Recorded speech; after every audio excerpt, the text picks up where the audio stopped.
কিছু বলো। কি বলবো? কিছু বলবে না তো তোমার দাদা বৌদি এমনি করে থুতু ফেলে ফেলে গোটা জায়গাটা দখল করে নেবে। ও কিছু হবে না। আমার কথা শুনবে না তো, রাত্রের বেলায় খেলা দেখাবো। তুই আমার জায়গাতে কি কামাতে তুই ফেললি? দাঁড়া, ধুয়ে দিছি। ধোয়া হবে না। তুই আমার জায়গায় তুই ফেললি কেন? আমি পার্টির লোক ডাকবো। ঝগড়া হচ্ছে তো ভালো করেই হবে। দেখ ভাই, বইয়ের কথা শুনে ঝামেলা করিস না, আমি সব ঠিক করে দিছি।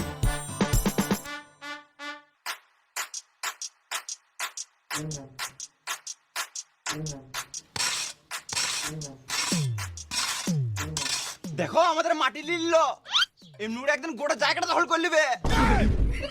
তুই আমার জায়গা থেকে মাটি নিলি কেন? এই মারা, মাটি নিলাম তো কি হলো?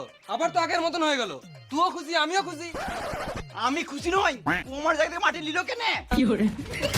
ঘরের বড় বউ বলে সবকিছু সহ্য করে আছি, আর কিছু সহ্য করবো না। হচ্ছে যখন ভালো করেই হোক। হ্যালো, তো এটাই চাস? হ্যালো, কে ঝগড়া করতে চাচ্ছে দেখাই যাচ্ছে। সকাল থেকে ভাতাটা এখানে ফুসুর ফুসুর করে লাগিয়ে যাচ্ছিস।